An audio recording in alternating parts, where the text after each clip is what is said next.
Hello everyone, today we are going to start our part number 4, which is our last part of our chapter number 3, our country India.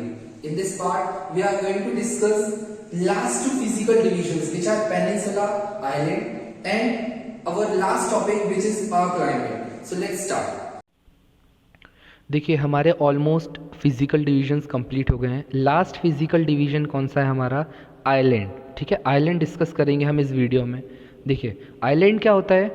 The land that is surrounded by water on all sides is called an island. Island का मतलब ऐसा land area. यहाँ पर भी देखिए land area का उन्होंने example दिया है या फिर उस वर्ड को यूज़ किया है. हम फिजिकल डिविजन्स पढ़ रहे हैं, उसका मतलब ही क्या है कि जो लैंड एरिया है वो कैसे डिवाइडेड है, किन किन फॉर्म्स में है वो. ठीक है, सो ऐसा लैंड एरिया जो चारों साइड से वाटर बॉडी से कवर्ड है उसको क्या कहेंगे? Island. There are many island in the water bodies around India. India के आसपास ऐसे कई सारे लैंड एरियाज़ हैं जो चारों डायरेक्शन से या चारों तरफ से वाटर बॉडी से कवर्ड हैं. Some of these islands are a part of India. कुछ आइलैंड्स ऐसे हैं जो हमारे इंडिया के ही पार्ट हैं या फिर हम हमारे इंडिया में ही हम मानते हैं उनको. दीज आर, देखिए some of these islands are a part of India. One group of islands is in the Bay of Bengal. एक ग्रुप ऑफ आइलैंड या फिर एक ग्रुप का मतलब क्या हो गया? समूह. ठीक है, एक ग्रुप कहाँ पर है? बे ऑफ बंगाल में. बे ऑफ बंगाल कहाँ देखा था हमने वाटर बॉडी? ईस्ट डायरेक्शन में, right. These are called the Andaman and Nicobar Islands. इन आइलैंड्स का नेम क्या है? Andaman and Nicobar Islands. The Lakshadweep islands is another group of islands in the Arabian Sea. Arabian Sea किस डायरेक्शन में है वाटर बॉडी? वेस्ट डायरेक्शन में. तो वहाँ पे जो आइलैंड्स हमको देखने मिल रहे हैं वो कौन से हैं? लक्षद्वीप आइलैंड्स. ठीक है, ये हमने आइलैंड देखा. अब हमारा जो लास्ट टॉपिक है चैप्टर का वो है आवर क्लाइमेट. हमारे क्लाइमेट के बारे में हम डिस्कस करेंगे, हमारे कंट्री के क्लाइमेट के बारे में. क्लाइमेट का मतलब क्या? जलवायु. ठीक है, देखिए वेदर और क्लाइमेट दोनों अलग अलग टर्म्स होते हैं. ठीक है, क्लाइमेट जो है वो एक, जब आप वेदर कंडीशंस लॉन्ग टाइम के लिए कैलकुलेट करते हैं वही क्या कहलाता है? क्लाइमेट. ठीक है, the presence of mountains, rivers, plains and forest leads to different climates in different parts of India. हमारी कंट्री में ये सब प्रेजेंट है. माउंटेन्स हैं, कई सारी रिवर्स हैं, प्लेन्स भी हमने देखे. मैंने आपको पार्ट 2 में एक्सप्लेन किया था प्लेन्स एंड फॉरेस्ट. कई सारे जंगल भी हैं. Leads to different climates in different parts of India. अलग अलग पार्ट्स में आपको अलग अलग क्लाइमेट देखने को मिलेगा. In North India the summers are very hot and dry and the winters are very cold. North India की अगर हम बात करें तो वहाँ पर क्या होता है? जो समर्स हैं, जो गर्मी का मौसम है वो बहुत ही ज़्यादा गर्म होता है और ड्राई हो जाता है, एकदम सूखा हम बोल सकते हैं. And the winters are very cold. और जो ठंड का मौसम होता है विंटर का, वो बहुत ही कैसा होता है? कोल्ड, बहुत ज़्यादा ठंडा.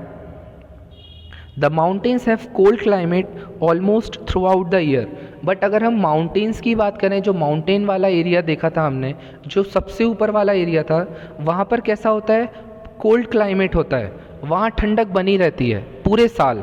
थ्रू आउट द ईयर का मीनिंग बताया था मैंने, पूरे साल. इन coastal places it is neither very hot nor very cold. और जब हम कोस्टल एरियाज़ की बात करें, ऐसे एरियाज़ जो किसी रिवर या किसी सी के पास सिचुएटेड हैं, उनको क्या कहेंगे? Coastal areas. तो कोस्टल एरियाज़ का क्लाइमेट कैसा होता है? ना तो ज़्यादा गर्म ना ज़्यादा ठंडा. ठीक है, चलिए देखिए आइलैंड्स हम देख लेते हैं. जो हमने आइलैंड्स देखा ना, हम अपने इंडिया के मैप पर आइलैंड्स भी देख लेते हैं. देखिए आइलैंड्स क्या बताया था कि ऐसे लैंड एरिया जो चारों तरफ से वाटर बॉडी से क्या है? घिरे हुए हैं. तो ये देखिए वेस्ट डायरेक्शन में अगर हम देखें, जो अरेबियन सी में ऐसे कुछ लैंड एरिया हैं, ये जो छोटे छोटे डॉट्स में आपको दिख रहे होंगे, ये क्या है? लक्षद्वीप आइलैंड्स. ठीक है, ये क्या है? चारों तरफ से वाटर बॉडी से घिरे हुए हैं. ठीक है, इन द ईस्ट डायरेक्शन, अगर हम ईस्ट डायरेक्शन की बात करें तो बे ऑफ बंगाल में ऐसे लैंड एरियाज़ हैं जो चारों तरफ से वाटर बॉडीज से घिरे हुए हैं.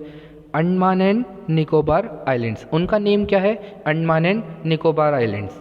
ठीक है, सो ये हमने देख लिया इंडियन मैप पर हमारा क्या आइलैंड्स भी, पूरे फिजिकल डिविजन्स भी देख लिए हैं हमने, राइट। जैसे हमने क्लाइमेट देखा था तो वो क्या बता रहे थे कि जो माउंटेन वाला एरिया होता है, देखिए माउंटेन एरियाज़ हैं ये, जो मैंने माउंटेन्स आपका बताया था, तो माउंटेन एरियाज़ में मेनली क्लाइमेट कैसा होता है, ठंडा क्लाइमेट होता है। प्लस ये जो नॉर्थ एरिया की बात करें हम, थोड़ा ये नॉर्थ डायरेक्शन में जो लाई कर रहा है, यहाँ पर क्लाइमेट कैसा होता है, गर्म होता है, ठीक है, हॉट एंड ड्राई। ये डेजर्ट एरिया भी यहाँ आ रहा है देखिए। प्लस फिर उन्होंने बताया था कि कोस्टल एरियाज़ में कैसा क्लाइमेट है, ना तो ज़्यादा गर्म ना ज़्यादा ठंडा। कोस्टल एरियाज़ ये देखिए, ये वाटर बॉडी के पास लाए हो रहे हैं, इनको क्या कहेंगे, कोस्टल एरियाज़। सो यहाँ का क्लाइमेट कैसा होता होगा, ना तो ज़्यादा गर्म ना तो ज़्यादा ठंडा, ठीक है, okay. So everyone, this is all for the video. We complete our chapter also. What we have discussed, meaning of peninsula and island. A land which is surrounded with three sides from the water bodies is termed as peninsula, and the land area which is surrounded with water from all the directions is known as island. And then we have seen that these all physical divisions, whether it is mountains, plateaus, northern plains, desert, these all somewhere affects our climate of India. Okay, so I hope you all understood the meaning of a climate also, peninsula and island. Thank you.